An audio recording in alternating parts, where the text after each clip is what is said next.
Assalamualaikum warahmatullahi wabarakatuh. Kembali lagi dengan saya Bapak Eri Rofiandi, guru Teknik Permesinan Fresh 11 TPM. Jadi di sini saya akan melanjutkan materi sebelumnya yang sudah kalian pelajari, yaitu tentang kecepatan putar mesin fresh. Jadi sebelumnya kemarin kalian sudah mempelajari materi tentang jenis-jenis mesin fresh, mempelajari tentang handle apa saja yang ada di mesin fresh, kemudian mempelajari pengerjaan apa saja yang bisa dilakukan oleh mesin fresh. Dengan mesin fresh vertikal itu melakukan pekerjaan apa saja, dengan mesin fresh horizontal bisa melakukan pekerjaan apa saja, sudah kalian pelajari semuanya. Selanjutnya kalian akan mempelajari tentang kecepatan putar mesin fresh, atau bisa dikatakan mempelajari bagaimana cara menghitung atau menentukan kecepatan putaran dari spindle pisau mesin fresh.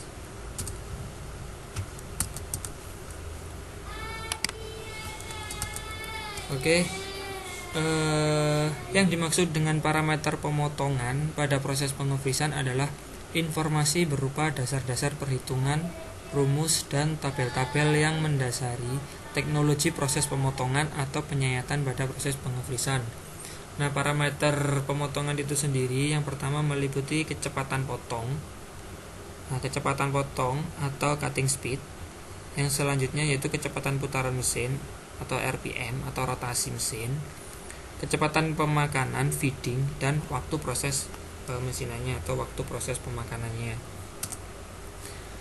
Sekarang apa sih kecepatan potong itu atau cutting speed, atau bisa juga CS lebih mudahnya.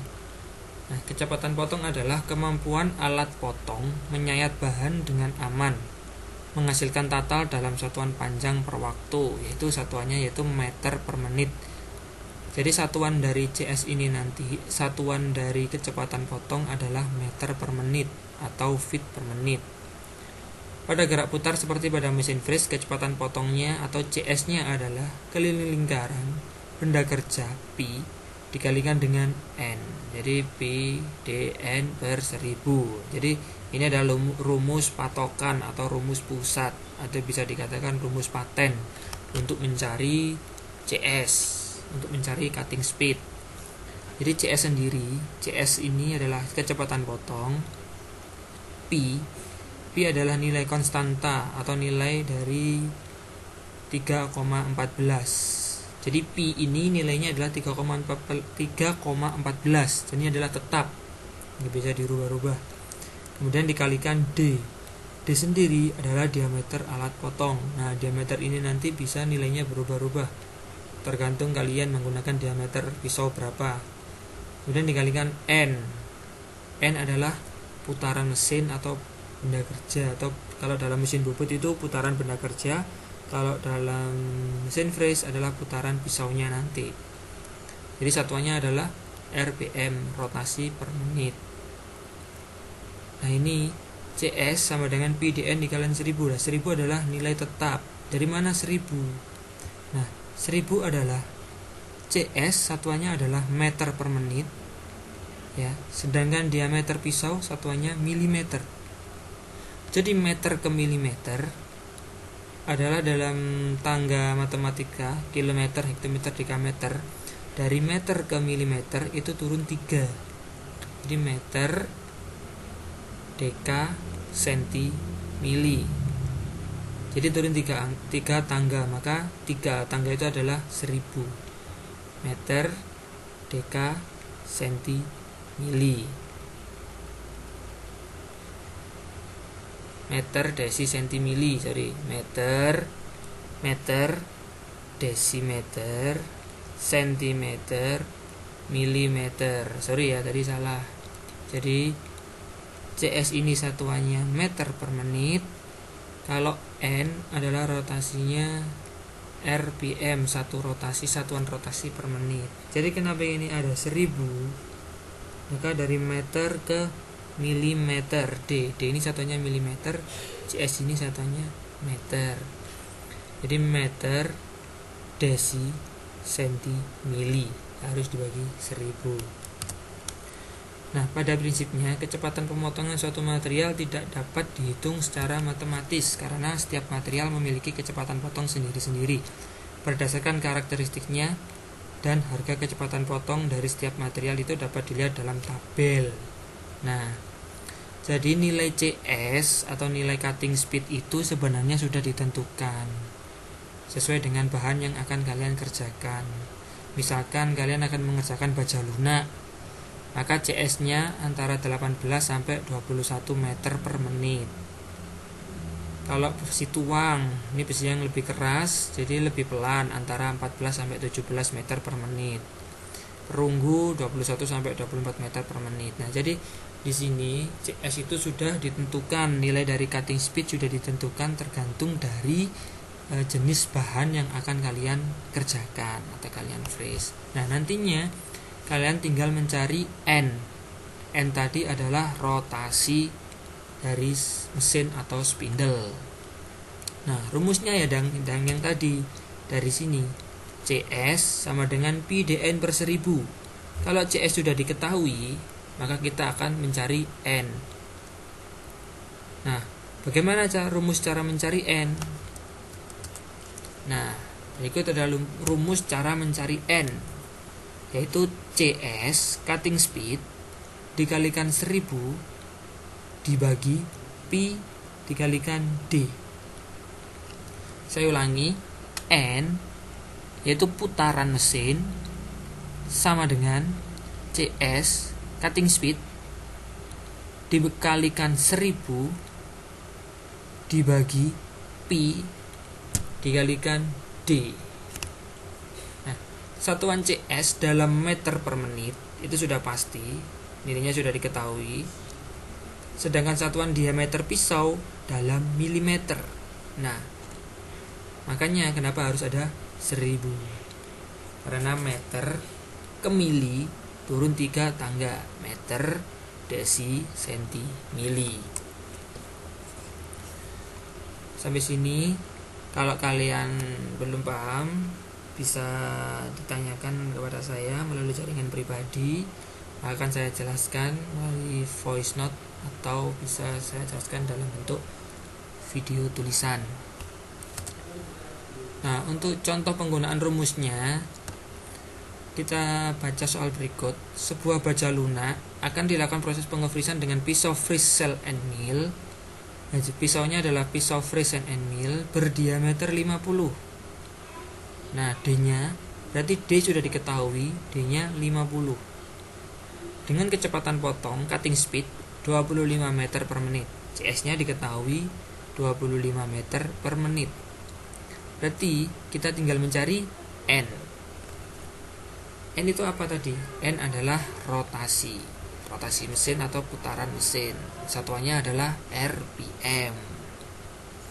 Nah, rumus mencari N adalah 1000 dikali CS atau CS dikali 1000 sama saja dibagi Pi kali D. Jadi Pi ini tadi nilainya sudah diketahui walaupun di soal tidak ada. Ya, ingat, walaupun di soal tidak ada, tetapi nilai dari Pi adalah tetap, yaitu 3,14. Dan ini selalu 3,14. Tidak pernah berubah 8,14, tidak pernah berubah 10,14 ataupun tidak pernah berubah 1. Jadi nilai Pi tetap, yaitu 3,14. Jadi kalau di soal tidak diketahui nilai Pi, jadi kalian harus bisa sadar atau bisa mengerti otomatis kalau nilai Pi adalah 3,14. Jadi pada umumnya di soal itu yang diketahui adalah D dan CS. Hanya dua saja yang disebutkan. Jadi kalian harus mencari N. Nah, nilai Pi tadi adalah 3,14. Jadi untuk mencari N, 1000 dikali CS dibagi Pi kali D. 1000 dikali CS. CS-nya berapa? CS-nya adalah 25. Jadi 1000 dikali 25 dibagikan 3,14 dikali 50. 50 tadi adalah D. D-nya diketahui diameter pisau. Jadi ditemukan hasil 159,235 RPM atau rotasi per menit. Jadi untuk melakukan proses pengefrisan dengan pisau berdiameter 50 mm, dengan kecepatan potong 25 meter per menit, maka putaran mesin kalian adalah 159,235 rotasi per menit. Kalau dalam mesin press manual, kalian hanya merata-rata atau kisaran yang mendekati dari 159 ini tadi. Tuh. Kita masuk contoh soal yang kedua. Sebuah end mill berdiameter 50. Jadi end mill ini adalah pisau freeze. Jadi diameter pisaunya adalah 50 mm. Akan digunakan untuk melakukan proses pengefrisan dengan kecepatan potong atau CS 70 meter per menit. Berapakah besar putaran mesinnya? Nah, di sini tetap atau sama dengan soal sebelumnya. Yang diketahui adalah diameter pisau, dan cutting speed atau CS. Untuk pi dan 1000 tidak diketahui dalam soal atau tidak ditanyakan dalam soal. Di sini juga ada gitu demikian. Untuk pi dan 1000 dalam soal tidak disebutkan. Karena ini adalah memang nilainya tetap. Jadi dalam proses perhitungan kecepatan potong, nilai pi dan 1000 tidak pernah disebutkan. Jadi kalian harus paham dan kalian harus ingat rumusnya. N sama dengan 1000 dikali CS dibagi pi kali D. Pi-nya 3,14 dan ini CS dikalikan 1000. Oke, kita hitung. Untuk N sama dengan 1000 dikali 70. CS adalah 70 meter per menit dibagi 3,14 dikalikan 50. 50 adalah D, diameter pisau, sama dengan 70.000 dibagi 157. Jadi N sama dengan 445,86 rpm atau rotasi per menit atau putaran per menit. Jadi dalam 1 menit pisau tersebut mampu berrotasi dari titik sini berputar ke titik sini kembali selama 445,86 kali dalam 1 menit. Nah, berikut adalah contoh-contoh proses pengefrisan dan menentukan berapa besar putaran mesin yang harus kalian gunakan dalam melakukan proses pengefrisan. Nah, itu adalah penyampaian materi singkat dari saya. Untuk lebih jelasnya atau lebih dalamnya, kalian bisa mempelajari di materi yang saya share dalam bentuk Word sebelum PPT ini. Kemudian kalian bisa mengerjakan tugas yang saya berikan, yang kemudian bisa kalian upload seperti tugas-tugas sebelumnya. Baik, itu penjelasan singkat dari saya. Semoga kalian paham dan kalian mengerti. Assalamualaikum warahmatullahi wabarakatuh.